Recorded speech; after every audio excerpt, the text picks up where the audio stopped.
Bismillahirrahmanirrahim. Assalamu alaikum. Welcome to Naim's Virtual Academy. Today we will discuss about the constitution making process. Constitution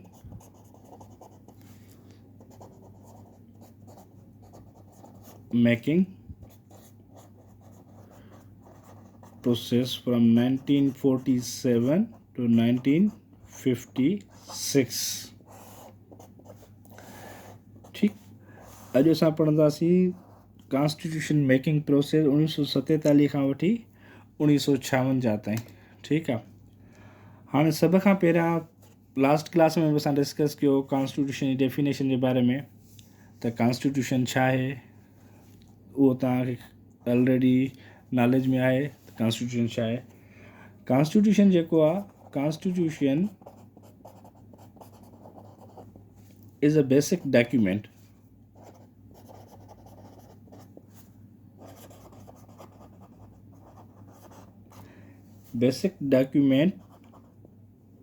in the handling of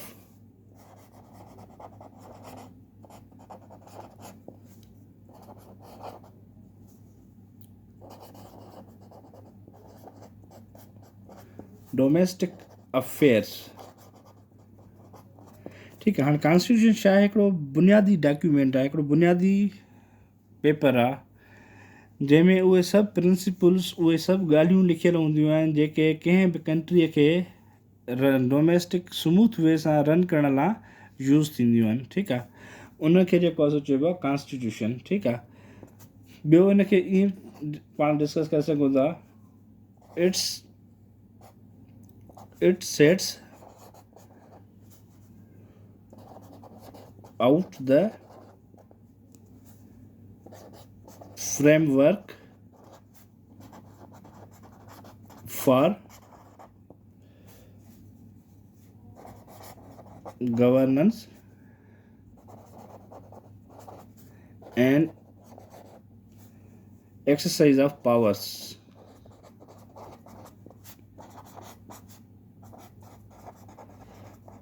ठीकु आहे. Simple हुनखे ईअं बि चई सघूं था त इहो असांजे कॉन्स्टिट्यूशन जी ज़रूरत असांखे उन करे पवंदी आहे त जीअं असां जेको आहे मुल्क जी गवर्नेंस खे हलाए सघूं ऐं पावर्स खे according to some rules and regulation, laws ऐं बायलॉज जे तहत जेको आहे सो उनखे हैंडल करे सघूं.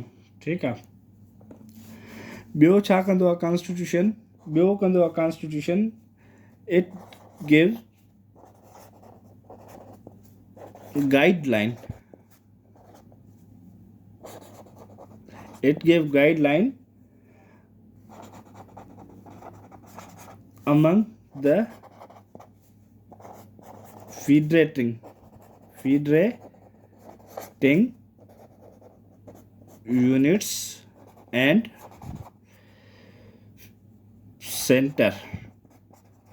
ठीकु आहे. ॿियो त जेको आहे सो जेको कॉन्स्टिट्यूशन हूंदो आहे उन में उहे गाइडलाइंस लिखियलु हूंदियूं आहिनि त सूबनि खे ऐं सेंटर खे पाण में जेको आहे सो बाहिमी तालुकात जे हिसाब सां कहिड़े नमूने जेको आहे सो हलणु खपे, कहिड़े नमूने सेंटर जूं रिस्पॉन्सिबिलिटीज़ कहिड़ियूं आहिनि, सेंटर प्रोविंसिस खे कहिड़ियूं फैसिलिटीज़ प्रोवाइड कंदो, प्रोविंसिस जेको आहे सो सेंटर खे छा ॾींदा, उहे शयूं सॼियूं शयूं जेको आहे सो तव्हांजे कॉन्स्टिट्यूशन में लिखियलु हूंदियूं आहिनि. ठीकु आहे.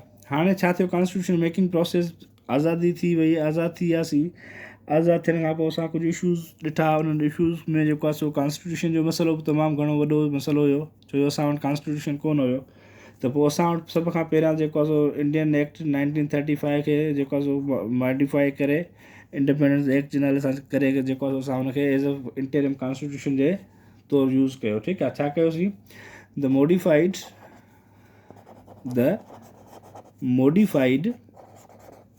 Government of India act 1935 became the interim constitution. ठीकु आहे. हाणे छा थियो, जेको असां वटि गवर्नमेंट ऑफ इंडिया एक्ट 1935 हो, उहो जेको आहे सो इंडिपेंडेंस एक्ट जे तहत जेको आहे उन में सर्टेन अमेंडमेंट्स करे उनखे असां छा कयो, initially government of India act खे एज़ अ कॉन्स्टिट्यूशन जे तौर ते इस्तेमालु कयोसीं।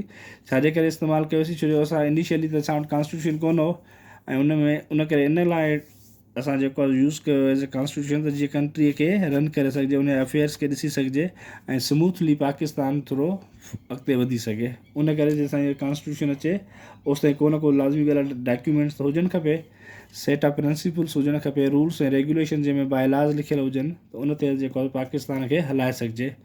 त उन जे करे जेको आहे सो 1935 वारे एक्ट खे सर्टेन अमेंडमेंट्स करे उनखे जेको आहे एज़ अ इंटरिम कॉन्स्टिट्यूशन जेको आहे सो हलाया आहिनि। ठीकु आहे, हाणे छा थियो, उन कॉन्स्टिट्यूशन में जेको आहे सो छा थींदो आहे, the constituent assembly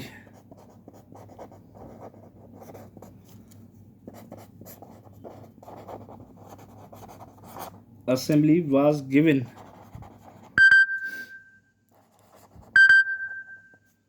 the task for framing the future constitution for Pakistan।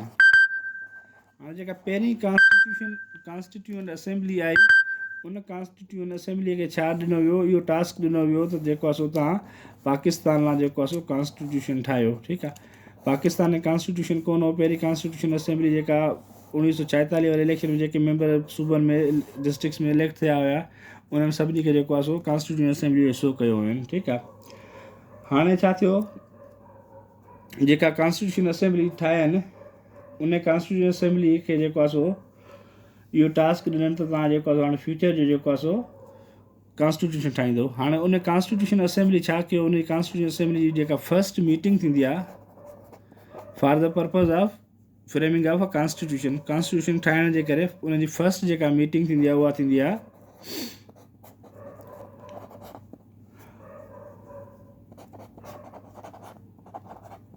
अगस्त 1947 में। ठीकु आहे,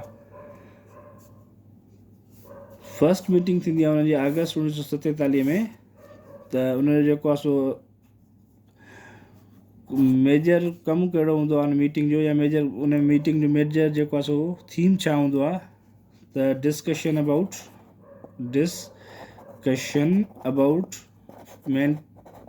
about framing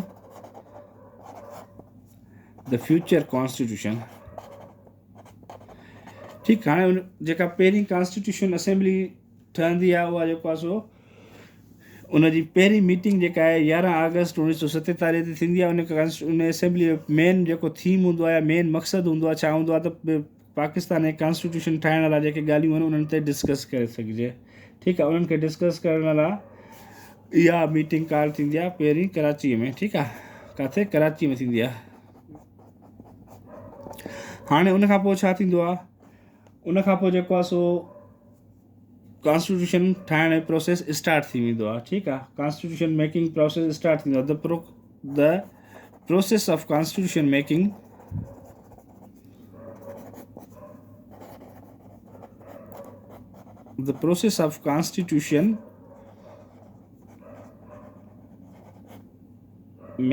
began with the passing of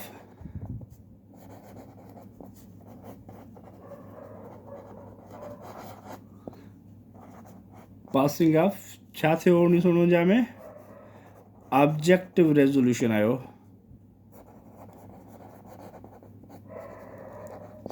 ठीकु आहे, हाणे कॉन्स्टिट्यूशन असेंबली जो प्रोसेस स्टार्ट थी वेंदो आहे। पहिरियों हुनजो जेको क़दम हूंदो आहे उहो हूंदो आहे ऑब्जेक्टिव रेजोल्यूशन जेको पास थींदो आहे 1949 में। माना कॉन्स्टिट्यूशन ठाहिण जो प्रोसेस हाणे ऑब्जेक्टिव रेजोल्यूशन जे हुन सां पास थियण सां स्टार्ट थी वेंदो आहे। उन में छा हूंदो आहे, हिकु त सॉवरेनिटी बिलोंग्स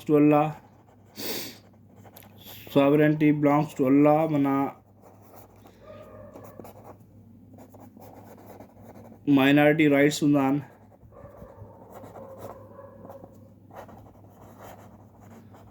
फंडामेंटल राइट्स जे बारे में डिस्कस थियल हूंदो आहे।